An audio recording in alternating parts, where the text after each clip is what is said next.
السلام عليكم خوتي خواتاتي، نتمنىكم تكونوا بخير وعلى خير بصحه جيده ان شاء الله يا ربي، داخل المغرب وخارج المغرب. اليوم جبت لكم فيديو جديد، غبرت عليكم شحال هذه ما درت لكمش الوصفات.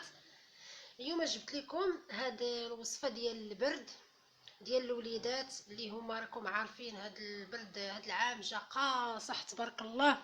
الوليدات تيمرضوا بالسدال بالكحه، يعني بزاف. ما نكذبش عليكم، انا على تجربه جربت هاد الوصفه ونجحت ليا الحمد لله. انا راكم عارفين عندي مع الاعشاب، واي حاجه تنجربها واي حاجه عارفاها ومتاكده منها بانها ناجحه 100% هي اللي تنعطي لكم.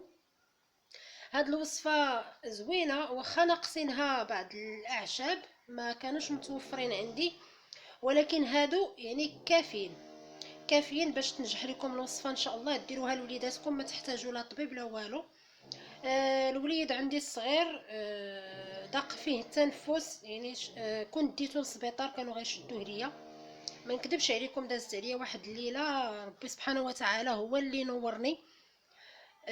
كان عندي شي حاجه قليله درتها ليه وعطات نتيجه الحمد لله، وقلت ما فيها بس نجربها معكم اليوم. ما قلت لكم الحمد لله عطات نتيجه. راكم عارفين مع الليل اصلا كانت فيه سخانه، مع الليل تشد ليه صدرو تزير. صافي كان عندي شويه من هاد العشوب درتهم ليه، درت ليه القويلب ديال الفليو. الحمد لله صباح الحمد لله بخير. عاودت ليه تاني الوصفه مره اخرى، المهم وجدتها قديتها كيف ما تشوفوا. ها هي راني طحنتها وجدتها. دائما تكون عندكم في قرعه ديال الزاج. بسم الله على بركه الله. نبداو. المقادير راه متوفرين في اي بلاصه، اي عطار مشيتو عنده غتلقاو عنده هاد المقادير هادو. واخا راه ناقصيني كما قلت لكم، ناقصيني بعض الحويجات، ولكن ماشي شي حاجه، غير ناقصاني غير الخزامه هي اللي ما متوفراش عندي. وقلت ما نبخلش على حباباتي، الحمد لله نعطيهم هاد الوصفه بعدا يوجدوها على تيساع، يحطوها في شي قريعه. الوقت اللي شفتوا وليداتكم ضربهم البرد تزير ليهم الصدر، غادي ديروها ليهم، وغادي نوريكم الطريقه كيفاش غادي تستعملوها ان شاء الله. غير تبعوا معايا لاخر الفيديو، واللي عجبو الفيديو ما ينساش يبارطاجيه مع الاهل ديالو والاحباب والاصدقاء باش تعم الفائده وناخذوا رحمه الوالدين. هذا هو الهدف ديالنا حنا من هاد الفيديوهات كاملين، ناخذوا غير رحمه الوالدين وتعم الفائده للجميع يستافدوا. حيت بعض الخطرات تجيك شي حاله اللي تيكون الليل وما عندكش ترونسبور، وكيفاش غادي دير لولدك ولا بنتك تنقضيه. اللهم هذه الطريقه هذه تكونوا محضرينها وتكون عندكم موجوده. وسمحوا لي لا تنطول عليكم الفيديو، غير باش نشرح لكم مزيان. وتنشكر الناس اللي دائما تيشجعوني في التعاليق على الشرح ديالي والحاجه ديالي البسيطه، تنشكركم بزاف. وواخا نشكركم تانية ما غنرد لكمش الجميل ديالكم، تنشكركم بزاف بزاف بزاف.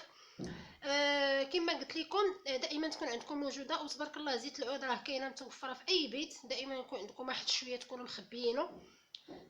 بسم الله غادي نبداو. كما قلت لكم ما تنساوش ديروا لايك للفيديو اللي عجبكم، واللي جا مرحبا به، جا معنا جديد مرحبا به والف مرحبا. ما ينساش يتابونا في القناه باش دائما يتوصل بالجديد. بسم الله غادي نقول لكم المقادير كيف ما تتشوفوا. بسم الله. عندي هنا في المقادير، عندي هنا الكرويه راه معروفه.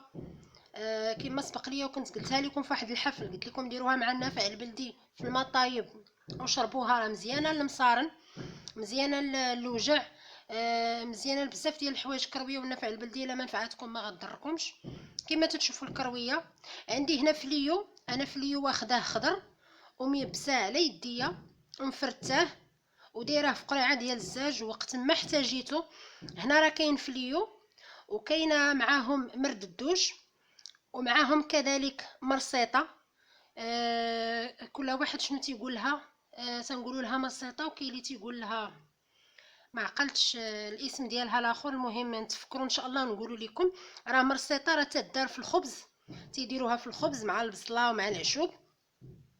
وكذلك فيها السلميه، هادو بثلاثه بهم مجموعين. هنا كنت جبتهم خضرين ويبستهم وفرتتهم واحتفظت بهم في واحد القريعه ديال الزاج. كما قلت لكم عندي هنا الكرويه، وعندي هنا كذلك الفليو ومرسيطه ومرد الدوج والسلميه، عقلوا معايا. وعندي هنايا مريوت. غتقولوا لي مريوت حكه مسمومه، حكه هذه حكه هذه، من الريبس ما غتاخدوش منها بزاف، غتاخدوا منها هي هكذايا. انا خديت غير هذا القياس، هذا القياس اللي خديت، لان المنافع ديالها هي كثيره. وبالنسبه للناس اللي خدامين، يا الرجال يا النساء اللي تيخدموا الله يحسن العوان تيضلوا واقفين، يديروها في الماء طايب تغلى مزيان تغلى. يديروها اما هكا يابسه، اما يجيبوها خضره راه تكون مزروعه في اي بلاصه تلقاوها. ديروها تغلى مزيان في شي برمه في الماء طايب، وتخويوها في شي بانيو تصفيوها وتحطوا فيها رجليكم ما حدها دافيه، تتمص كاع داك الصداع اللي تيكون في الرجلين وفي الظهر وفي هذا. على تجربه، راه ربي شهد لي، انا اي حاجه تنقولها لكم يعني مجرباها وناجحه. عندي هنا كذلك النافع البلدي، راه معروف ما كاينش ما تعرفش النافع البلدي. عندي هنا منه تا هو شويه، يعني تنهز شويه شويه بحال كي قلتو هي هكا. انا هنا حيت درت الوصفه هنا كثيره، هنايا حيت طحنتها راه كثيره، هادشي غير اللي بقى ليا. درت هاد القياس هذا غير تنمريو اللي هزيت منه غير شويه. هاد القياس كامل اللي تتشوفوا كله درتو حمرتو في المقله وطحنتو وغربلتو ودرتو في هذيك القريعه الزاج. عندي هنا القرنفل غادي نحتاجو غير واحد 10 ديال الحبات ديال القرنفل. راكم عارفين القرنفل شويه مجهد وضروري. بسم الله. هانتوما اي حاجه بغيتو تفزقوه في الماء ولا بغيتو تطحنوه، ضروري تاخذوا هاد الرويس ديالو تحيدوه باش تعطيكم المنفعه. الا خليتو ليه هذا الراس هذا راه ما تيكونش فيه المنفعه الا فزقتوه في الماء. الا طحنتوه ماشي مشكل، الا طحنتوه هكا ماشي مشكل، انا وريتكم غير بغيتو تفزقوه في الماء طايب. بالنسبه للحساسيه راه تيفزقوه في الماء طايب وتيشربوه الصباح على الريق، راه زوين. عندي هنا الزعتر كذلك، عندي الزعتر البلدي ها هو. هادشي كامل كيف ما قلت لكم اخوتي، غادي تشدوه ديروه في واحد المقيله تحمروه فوق البوطه، ولا كنتو خبزتو الخبز ولا شي حاجه في الفران ديروها في شي طبيصيل وخشيوه غير تيتحمر شي شويه يتقرمل شويه، وغادي تطحنوه في مولينكس عادي وتغربلوه وديروه في هذه القريعه. غادي نوريكم الطريقه كيفاش غادي تستعملوه لوليداتكم. كيف ما تتشوفوا بعد ما حمرناهم وطحناهم مزيان وغربلناهم فديك الغربال اللي تيكون رقيق بزاف، ولا ديروا شي زيف ديال حياتي وغربلوها فيه. من قبل راه تيكون هادشي منقي وممسوح. الا كان في شي بلاصه يعني فيها الغبره وداكشي يعني راه ما فيها باس. كما قلت لكم هاد الفليو هادشي تجيبوه هكاك خضر وتغسلوه وتيبسوه وتطحنوه على يديكم. الزعتر حتى هو كذلك. بالنسبه للكرويه راه غادي تنقيوها من العويدات هي والنافع. من الريوت كما قلت لكم غادي تاخذوا منها غير شي شويه. ها هما مطحونين كيف ما تتشوفوا على هذا الشكل هذا. غادي ناخذوا اول حاجه البدايه تتكون عندنا كاسرونه. انا ما بغيتش نسخن داكشي لانني ما غنستعملهاش دابا حتى لليل ان شاء الله، انا جبت غير باش نوريكم. غتاخذوا نتوما كاسرونه وغادي توضعوا فيها واحد المعلقه كبيره ديال زيت العود. بسم الله. بحال هكا معلقه كبيره ديال زيت العود. هادشي في الكاسرونه ماشي في هاد الطويصه. انا دابا غير باش نوريكم غير باش تفهموا مزيان. غتاخذوا هاد المعلقه ديال زيت البلديه بحال هكذايا، القياس اللي غادي يشرب لكم الوليد ولا البنيته. بالنسبه للبنادم الكبير راه يزيد 2 ديال المعالق. غادي توضعوها على نار مهيله تسخن. هي تتسخن غادي تاخذوا واحد المعلقه بحال هكذايا هي صغيره. بالنسبه للبنادم الكبير غادي يعمرها. بالنسبه للوليدات الصغار غتاخذوا غير بحال هكا وغتوضعوها على هذيك الزيت اللي راكم سخنتو وغتبقاو تحركوا تحركوا تحركوا تحركوا تحركوا مزيان.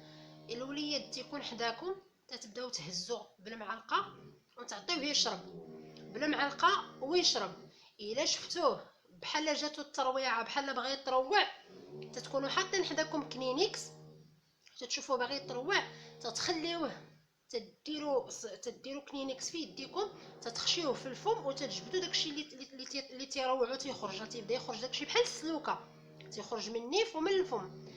بالنسبه الى كانوا الوليدات صغار قياس ديال عام عامين من الاحسن غديروا واحد داك التيبو ديال السيرو بلاتي نجيبو لكم باش تشوفوا. ما تتشوفوا الا عندكم بحال هذا دائما تتكونوا واخدين السيرو وتتحافظوا على هذه. انا دائما تنحافظ عليها. عندي 2 تتشدوا بحال هكذا تتشدوا بحال هكذايا وتطلعوا. راكم نتوما عارفين الطريقه، ما نخافش عليكم.